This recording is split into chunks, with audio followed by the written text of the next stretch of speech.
Welcome to the Counterfeit Sleep Podcast, where we help you answer today's most important health and wellness question. Is your sleep making you tired? I'm your host, Tara Clancy. Join me each week for the stories, the science, and the solutions to help you banish counterfeit sleep and have more energy, increased productivity, and a reflection in the mirror you love. Go ahead and subscribe, and you'll get each new episode as soon as it goes live. If your sleep is making you tired, it's time to change that and get back to being you. The Counterfeit Sleep Podcast, Season 1, Episode 18. Today, we kick off a special business impact series on the Counterfeit Sleep Podcast. Whether you work for a business or run your own business, this series on counterfeit sleep in the workplace is mission critical for continued growth and success. And that's for two reasons. One, the impacts of counterfeit sleep in the workplace are substantial, from workplace culture to the bottom line, and we take a deep dive into this in this series. And two, counterfeit sleep is a hidden problem, so you can't begin to solve the problem until you bring it out into the light. And knowing how to work the metaphorical spotlight is just one of the things today's guest excels at. Jeffrey Hayzlett is a global business celebrity, Hall of Fame speaker, and chairman and CEO of C2ed Network. He is the primetime television host of C-Suite with Jeffrey Hayzlett and the host of the award-winning All Business with Jeffrey Hayzlett on C-Suite Radio. Jeff is a turnaround or architect of the highest order, a C-Suite executive who delivers scalable campaigns, and, when it comes to marketing, a true maverick.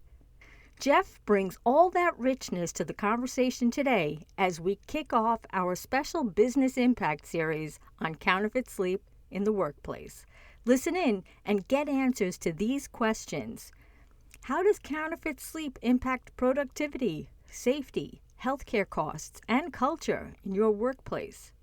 Why should we all ask, should I be doing what I'm doing based on my sleep? And what can you do in your workplace to embrace high-performance sleep that increases your bottom line? Well, hello, Jeff, and welcome to the Counterfeit Sleep Podcast. Well, it's good to be here, and I'm awake. Always a good thing, isn't it? And this is our special business impact series, Counterfeit Sleep in the Workplace. And I'm excited to kick off the series with you, Jeff, because there's one thing for sure. Counterfeit sleep needs some marketing help. It has a huge impact on the bottom line of any company, and it's a hidden problem. So how big is the impact on the bottom line? Well, we lose an estimated $86.9 billion in lost productivity annually, and that's in the US alone. And then there are healthcare costs, workplace accidents. Altogether, it totals up to almost $150 billion lost to the problem of counterfeit sleep. And of course, as I said, it's a hidden problem, right? So 50% of men and 25% of women get counterfeit sleep every night, and 80% of them have no idea that that's the reason that they can't be productive, or that that's the reason that they're having accidents at work, or they have no idea that that's the reason that their coworkers are so irritating. It's just they don't have the energy for any of those things. And so, basically counterfeit sleep is the driver of the costly problems in today's workplace. But like we said, it's hidden. So companies never get the ROI that they pour into initiatives and programs to support employees. And of course, there is a silver lining, and that is the very fact that counterfeit sleep is hidden. Because if you have a problem that you don't know, and then you uncover that problem, you're in a position for a solution then. And that's, of course, why I'm so excited about our conversation, because there's nobody that I'd want to talk to more about marketing than you. So I would love if you could, talk a little bit about marketing And if you can share with us how, from a marketing perspective, can businesses address an unknown problem, like we're talking about counterfeit sleep, right? Because I'm sure, businesses have unknown problems all the time and then have to market it. And then if we can segue into what are some tried and true solutions and actionable steps that businesses can take when they are looking to market an unknown problem, to their employees and whatever that may be. Well, I think the biggest thing is you gotta know what you don't know, right? I mean, that's the biggest thing, is to be able to shock people into understanding, rather than waiting for an accident to occur, or the bottom line to start to deteriorate. To educate the leadership that, hey, there's a problem out there, and maybe you should be aware of this, because you're just one accident away from a catastrophic accident that's been caused by sleep. I mean, imagine all the kinds of companies out there that are impacted by this, from trucking, transportation, to first responders and healthcare, teachers. I can keep going one after another. Or salespeople, good salespeople not getting sleep. That we all know. I know the result of that, when they've been out partying the night before a trade show, and the next day they're not at their top performance because they were out entertaining all night. So yeah, there's a lot of different ways, but I think the first thing you have to do is you have to educate. You have to let people know, here are the catastrophic, causes of this particular problem. Yeah, so I know when you say start with leadership, can you talk a little bit more about what you mean, specifically there? Is it, you're talking about get the C-suite involved? Yeah, or? without question, the C-suite. Unless the C-suite sees it's an issue, it's not likely to be raised up as an initiative inside the company, right? So somebody in the chief talent office has to be able to describe that, hey, this is a real problem for us. This is a productivity issue. This is a safety issue for us, or this is a performance issue for our team. What can we be doing to help them better? Because whether they're traveling to the office, or whether they're at the office, or they're traveling, period, they're driving, whatever. What can we do to, first of all, recognize the problem, and then once we recognize it, what are some alternatives for us to be able to offer, or some solutions to be able to offer to give to them? And I think that most companies would be open to that. Yeah, and I like what you're saying too, because I think in general, as a human population, we've become more aware certainly over the past probably 5 or 6 years. There have been a bunch of good books that have come out that really have shown us how important sleep is. And so I think absolutely we're moving the pendulum on that, at really realizing we need to make sure that, like you said, that we're not staying up late and partying the night before when we have something big going on the next day. And then I think we want to we start there. And then if we get to the next level of looking at, okay, what happens if once we take care of those, everybody's getting the right amount of sleep? What if you're still not feeling great? Then we look to the next step to say, well, is it really a hidden sleep problem as well? So if you have, a C-suite who's kind of really, like you said, if they have to make it the initiative, can you give an idea of what that might look like? Is it like, how does that education begin? Do they bring somebody in, or how would they even begin to become aware? Do you know what I mean? How do you market it? Basically, how do you market it to the C-suite so that they can start to say, wow, okay, we see the impact, let's do something? Well, a lot of companies are going to want to say, okay, how do we compare to others? What's our productivity rate? What's our accident rates? What's our, the things that are causing us issues? How do we compare with the industry? How do we compare against the best competitors? So somebody would be, to have that information would be really helpful. I mean, I think all of us understand that, good sleep's an important piece of it. But if I can put a dollar amount to it, that, hey, our money will, we will increase the bottom line, we will increase the top line by doing this. That's one piece. Or if we keep employees from having bad accidents, or, all kinds of, better relationships with their coworkers, everything else, all those things are going to be benefit. Typically something like that would come before the HR team. the talent team, and they would bring it forward saying, hey, here's a problem and we need to understand that. And then we would be able to quantify that and say, yeah, that's worthy. Or it would be picked up as a benefit to the employees, and then that's a benefit for us. I mean, like having employees not smoking. Well, is that really benefit a company? Sure it does, but overall it helps keeps down the, healthy employees are better workers. And not only that, it's less cost. So less insurance, less, all those kinds of things. So there's a correlation to that. And you just have to make that correlation with sleep. And second, as we all know, somebody's got a bad sleep habits, whether they're coworkers or they're our spouses. So if I had this as a benefit for my entire family that, hey, here's an added benefit. Wow, I'll make it life better at home so that when you come to work, even better. But typically that's going to come before the executive team, the leadership team. Someone's going to propose something, say, hey, this is an issue, and then bring it forward. And then there's then what are the solutions? Whether they're going to hire somebody like yourself or bring in courses, besides just saying, go count sheep. Right. And by the way, where did this sheep thing start? Where, I'm curious about that. I was thinking about that when you started this podcast. Like, where did this whole counting sheep thing start? I don't know. I've often wondered about that myself, and I've never seen a good answer on it.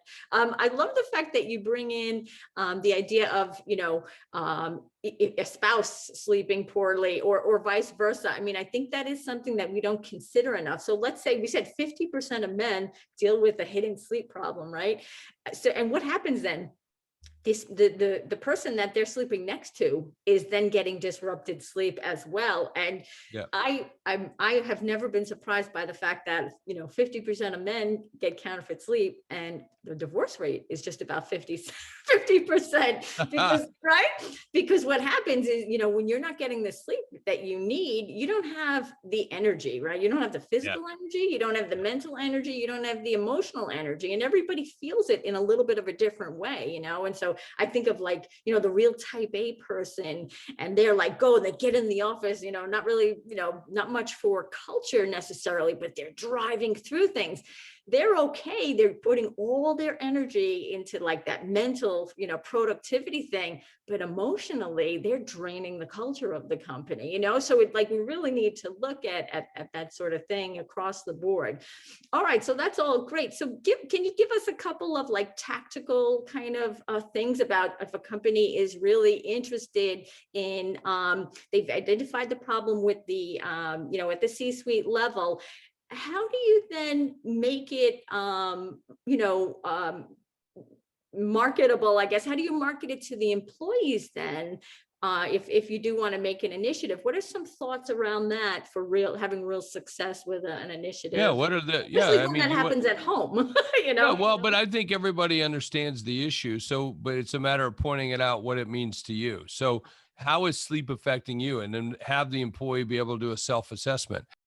A high-performance workforce starts with high-performance sleep. Do you know how your workforce measures up? Find out today. Take the Sleep Performance Assessment. Learn more at hypersleep.com. That's HIPER sleep.com. Have the employee be able to do a self-assessment, have them be able to take a test. And then if you want to correlate it to work, the reason why we're doing this is to prevent accidents, to make you, help you be more productive, happier in life and everything else. So you want to be able to point those things out with folks to be able to see if there's value to them. And of course, I'm sure they're going to get that. So, having some type of very simple sleep test or, a fill-in questionnaire from the questionnaire itself says, okay, that's me, because there are people, who like me, who can literally, if you said, Jeff, go fall asleep right now, I could just sit back, close my eyes, and within 2 minutes, I'm asleep, maybe even less. If it's in the evening, it doesn't even take me that long. But nonetheless, but there are others like my spouse who, if she doesn't hit that window, oh man, it's bad all night long. Wow. Right. Yeah, so it's tough for different people, right? In terms of different ways. So, and everybody has their own way. But like most people, are you getting enough? Not just that you're sleeping well, are you getting enough? Yeah. And I think most people would find out they're never getting enough. Yeah. Yeah. It is between 7.5 and 8.5 hours that most people end up needing. So less than that or more than that, of course, is a problem. They're both signs that you're not allowing your brain to do what it needs to do at night, which really what the brain literally does when you get into the right phase of sleep and you cycle through correctly, your brain literally shrinks down in size and it gets flushed out by a fluid. And so you literally wake up with a refreshed brain that has a full charge, and of course, if you're not getting the right sleep, you don't get that. And what research is bearing out now is that is the, if you don't get that brain flushed out, that's the root cause of cognitive decline and Alzheimer's disease and all those. So if we're bringing it back to the company, well, then that really does drive your healthcare costs along the way, because it really does, it affects the productivity, safety and everything along the way. And then later on, it really does affect the healthcare costs as well. Wow. I'm making a list right now of people's brains that I want flushed out right this second. So it's okay. I need to start signing people up right now.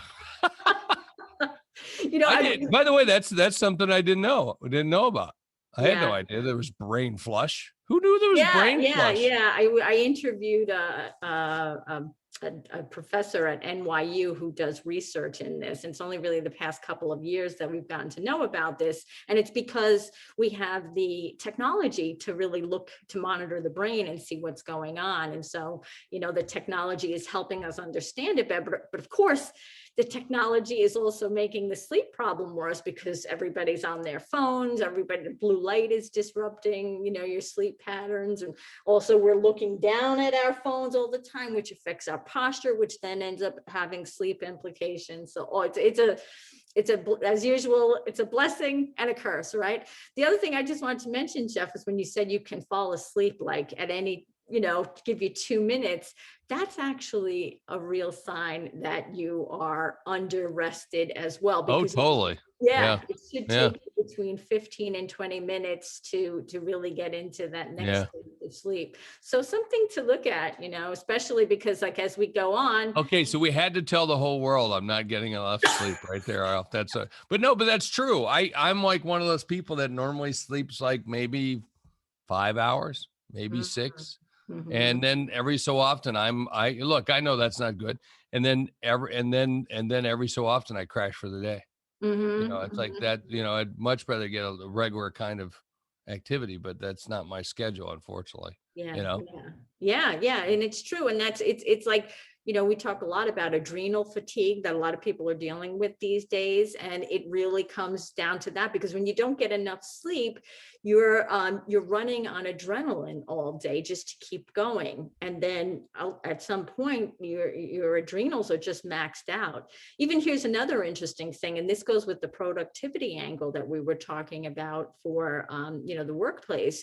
ADHD, which so many adults are now saying, geez, I think I have that. ADHD is coming up as with a lot of questions now. A lot of sleep medicine physicians are saying, we think that ADHD may not be a deficit in and of itself, but it may be a symptom of a sleep problem. And here's a curious fact about that. You probably have heard of like kids with ADHD and adults too, but maybe it's more common with kids. They take a medication, a stimulant like Ritalin or, something like that. Right. And it's always like, why would a kid who's so restless and can't focus and can't think settle down when they get a stimulant, right? That doesn't make any sense. Why would a stimulant calm them down? And the thinking is that all of a sudden it takes the burden off the body to produce the adrenaline. And so the body's like, oh my God, okay, I don't need to be in overdrive, to produce adrenaline to keep going. I can just coast for a little bit. So it may be that, certainly ADHD will drive productivity problems. So it may be that, if a business is able to help their employees get truly healthy and restorative sleep, then they'll see overall, changes in productivity, emotional, like kind of, relational kind of challenges may disappear, and certainly health costs can come down. So all those great things. All right. Well, that's great, Jeff. I'd like to ask you one last thing before we finish up. I always ask somebody, based on everything that they know, their own experiences, and certainly you're, the business guy, you're marketing genius. If you had an opportunity to put up a billboard based on what we were just talking about, to get a message out to people, what do you think you'd put on there? And of course, with a billboard, it's a relatively small piece of real estate and people go by pretty quickly in their cars. So what do you think you'd put on there? Oh, in terms with relationship to sleep or in overall? It's mostly about the education that I'm getting from you are you getting enough? I would probably say, are you safe to drive based on your sleep? Are you safe to drive based on your sleep? That's an interesting question, that just to scare someone, to say, should you be behind the wheel just because of your sleep habit? Yeah. Just like, should you be leading a multi-million-dollar company or multi-million-dollar company based on your sleep habits? That's a great one, especially because, like we said, it is a billboard. So you're driving, you're like, wait, should I be? Right. Yeah. Really but so in this case, but that's a metaphor for all of us to be asking ourselves, should we be doing what we're doing based on our sleep? Should you be picking up that knife and trying to cut vegetables, with that knife? Should you be, yelling at your children? Should you be doing all these things? I would imagine most things are tied to sleep. As I said in the pre-interview, as we were getting together with the pre-interview, I said, there was I saw something that was a meme that said 6 things that are better than a doctor. Eating well, water, sleep was one of those, right? Exercise, and I can't remember the other 2, but I thought that was pretty interesting. Yeah. I love it too, because it's an emphasis. Then if you're saying it's better than a doctor, it's the emphasis on us being healthy rather than going and seeking treatment once we've gotten sick. So anything that is about staying healthy is definitely going to help us, in our personal lives and definitely in our business lives. So, professional lives. So I'm all for that. All right, Jeff, last question. If somebody wants to connect with you, what's the best way? Oh, you can reach me on any social media platform whatsoever. I'm Jeffrey Hazlett, Hayzlett. You can find me at C-Suite Radio, C-Suite TV, C-Suite Book Club, the C-Suite Network. You can find me on LinkedIn, Facebook, Instagram, probably even TikTok. I assume I got a TikTok account. We have options. We definitely have options. Perfect. All right. Well, Jeff, I thank you so much for sharing your expertise with us here today on the Counterfeit Sleep podcast. My pleasure. A high-performance workforce starts with high-performance sleep. Do you know how your workforce measures up? Find out today. Take the Sleep Performance Assessment. Learn more at hypersleep.com. That's HIPER sleep.com. That ends this episode of the Counterfeit Sleep podcast, where we help you answer today's most important health and wellness question: is your sleep making you tired?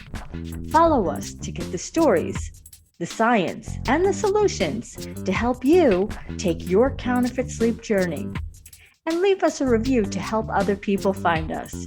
Thank you. And remember, if your sleep is making you tired, it's time to change that and get back to being you. This podcast is a part of the C-Suite Radio Network. For more top business podcasts, visit c-suiteradio.com.